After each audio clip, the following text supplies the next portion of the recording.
5 कहानियां जो आपको अपने लक्ष्य तक ले जाने को मजबूर कर देगी। 1. सफलता का रहस्य। सुकरात। एक बार एक व्यक्ति ने महान फिलोसफर सुकरात से पूछा कि सफलता का रहस्य क्या है। सुकरात ने उस इंसान को कहा कि वह कल सुबह नदी के पास मिले, वहीं पर उसे अपने प्रश्न का जवाब मिलेगा।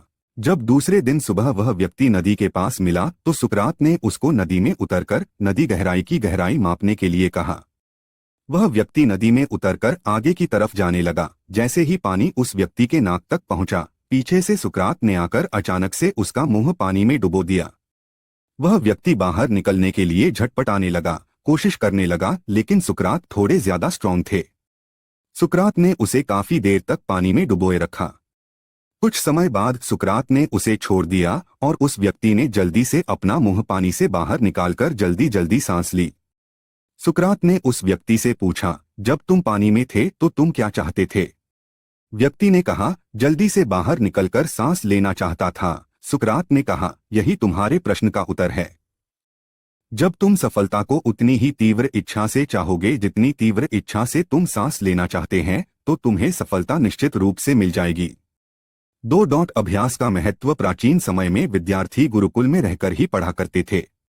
बच्चे को शिक्षा ग्रहण करने के लिए गुरुकुल में भेजा जाता था।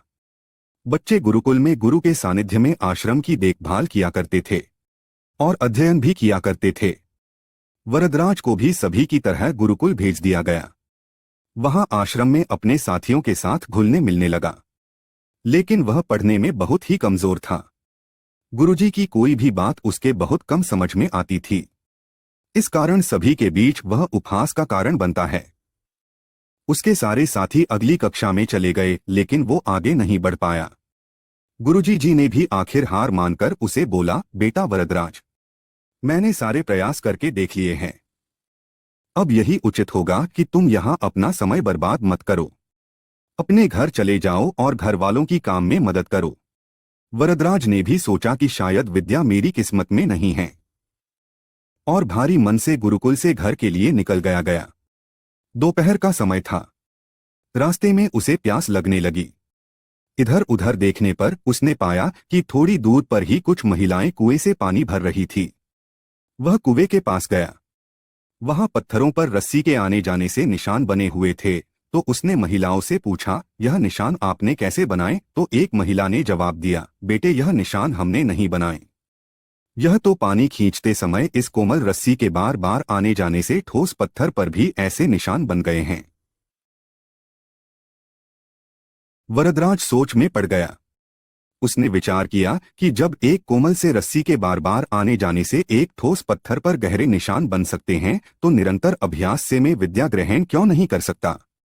वरदराज ढेर सारे उत्साह के साथ वापस गुरुकुल आया और अथक कड़ी मेहनत की। गुरुजी ने भी खुश होकर भरपूर सहयोग किया। कुछ ही सालों बाद यही मंदबुद्धि बालक वरदराज आगे चलकर संस्कृत व्याकरण का महान विद्वान बना, जिसने लघु सिद्धांत कौमुदी, मध्य सिद्धांत कौमुदी, सार सिद्धांत कौमुदी, गीर्वाण पद्मंजरी की रचना की। शिक्षा। दोस्तों, अभ्यास की शक्ति का तो कहना ही क्या है। यह आपके हर सपने को पूरा करेगी। अभ्यास बहुत जरूरी है, चाहे वो खेल में हो या पढ़ाई में या किसी और चीज में। बिना अभ्यास के आप सफल नहीं हो सकते हो। अगर आप बिना अभ्यास के केवल किस्मत के भरोसे बैठे रहोगे, तो आखिर में आपको पछतावे के सिवा और कुछ हाथ नहीं लगेगा। इसलिए अभ्यास के साथ धैर्य, परिश्रम और लगन रखकर आप अपनी मंजिल को पाने के लिए जुट जाएं। 3. अभिनव बिंद्रा। जिद और जुनून ने दिलाया गोल्ड। ओलंपिक में भारत को गोल्ड मेडल मिलने से हर भारतवासी खुशी से झूम उठा। बिंद्रा की जिद और जुनून ने उन्हें इस मुकाम पर पहुंचाया है। बैंकॉक में हुए वर्ल्ड शूटिंग चैंपियनशिप में बिंद्रा की टीममेट रही इंटरनेशनल शूटर श्वेता चौधरी ने कहा कि बिंद्रा ने जो कहा वह कर दिखाया। श्वेता मामूली अंतर से ओलंपिक टीम में जगह बनाने में नाकाम रही। श्वेता ने बताया कि बिंद्रा ओलंपिक गोल्ड के लिए पिछले 4 साल से अनवरत मेहनत कर रहे थे। बिंद्रा ने जो कहा वह कर दिखाया। ऐसे बदली दुनिया। श्वेता बताती हैं कि एथेंस ओलंपिक के बाद अभिनव के व्यवहार में चेंज आया। एथेंस ओलंपिक में पदक हासिल न करने के बाद ही उन्होंने निश्चय कर लिया था कि वह अगला मौका बीजिंग ओलंपिक नहीं गंवाएंगे। एक स्मरण सुनाते हुए श्वेता ने कहा कि बैंकॉक में वर्ल्ड चैंपियनशिप के दौरान जब भारतीय टीम के अन्य शूटर शाम को शहर घूमने गए थे, बिंद्रा जिम में एक्सरसाइज कर रहे थे। शायद अभिनव को एथेंस ओलंपिक में पदक नहीं जीतने का सदमा ऐसा लगा कि उनके व्यवहार में काफी परिवर्तन आ गया। उसके बाद से वह रिजर्व रहने लगे। इसके पहले वह साथियों के बीच आकर हंसी मजाक करते थे। इसके बाद वह लगातार विदेशों में जाकर प्रैक्टिस करते रहे। श्वेता ने बताया कि बिंद्रा ने स्वयं ही अपने लिए प्राइवेट कोच, पैथोलॉजिस्ट व फिजियो नियुक्त किया था। इसके बावजूद छोटी प्रतियोगिताओं में उनके मेडल न जीतने पर कई बार उनकी आलोचना भी हुई, परंतु उनको जानने वाले जानते थे कि अभिनव में वह क्षमता है जो वक्त आने पर बड़ी प्रतियोगिता में अवश्य दिखेगा। उनका टारगेट ओलंपिक ही था। 4 भारत रत्न प्राप्त डॉक्टर एपीजे अब्दुल कलाम। अब्दुल कलाम का जन्म 15 अक्टूबर 1931 को तमिलनाडु के एक गांव धनुषकोडी में हुआ था। इनके पिता मछुआरों को किराए पर नाव देते थे। कलाम ने अपनी पढ़ाई के लिए धन की पूर्ति हेतु अखबार बेचने का कार्य भी किया। कलाम ने जीवन में अनेक चुनौतियों का सामना किया।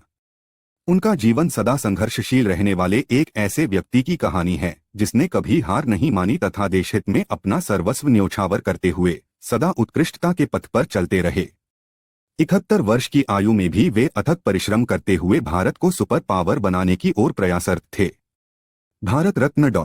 अब्दुल कलाम भारत के 11वें राष्ट्रपति बने। वे भारत रत्न से सम्मानित होने वाले तीसरे राष्ट्रपति हैं। भारत के मिसाइल कार्यक्रम के जनक डॉ. कलाम ने देश को अग्नि एवं पृथ्वी जैसी मिसाइलें देकर चीन एवं पाकिस्तान को इनकी रेंज में लाकर दुनिया को चौंका दिया।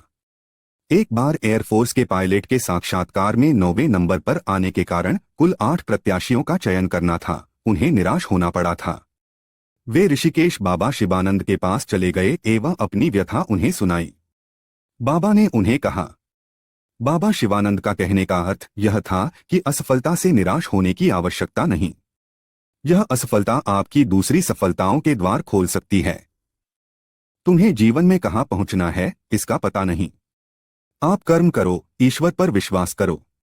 डॉक्टर कलाम का जीवन हर उस नवयुवक के लिए आदर्श प्रेरक। 5 महान गणितज्ञ रामानुजन धुन के पक्के। रामानुजन का जन्म एक गरीब परिवार में 22 दिसंबर 1887 को तमिलनाडु के इरोड कस्बे में हुआ था। उनके पिता एक साड़ी की दुकान पर क्लर्क का काम करते थे। रामानुजन के जीवन पर उनकी मां का बहुत प्रभाव था। जब वे 11 वर्ष के थे तो उन्होंने एसएल लोनी द्वारा लिखित गणित की किताब की पूरी मास्टरी कर ली थी। गणित का ज्ञान तो जैसे उन्हें ईश्वर के यहाँ से ही मिला था। 14 वर्ष की उम्र में उन्हें मेरिट सर्टिफिकेट्स एवं कई अवार्ड मिले। वर्ष 1904 में जब उन्होंने टाउन हाई स्कूल से स्नातक पास की तो उन्हें के रंगनाथा राव पुरस्कार प्रधानाध्यापक कृष्ण स्वामी अय्यर द्वारा प्रदान किया गया। वर्ष 1909 में उनकी शादी हुई। उसके बाद वर्ष 1910 में उनका एक ऑपरेशन हुआ। घर वालों के पास उनके ऑपरेशन हेतु पर्याप्त राशि नहीं थी। एक डॉक्टर ने उनका मुफ्त में यह ऑपरेशन किया था। इस ऑपरेशन के बाद रामानुजन नौकरी की तलाश में जुट गए। वे मद्रास में जगह जगह नौकरी के लिए घूमे। इसके लिए उन्होंने ट्यूशन भी किए। वे पुनः बीमार पड़ गए। इसी बीच वे गणित में अपना कार्य करते रहे। ठीक होने के बाद उनका संपर्क नेल्लौर के जिला कलेक्टर रामचंद्र राव से हुआ। वह रामानुजन के गणित में कार्य से बेहद प्रभावित हुए।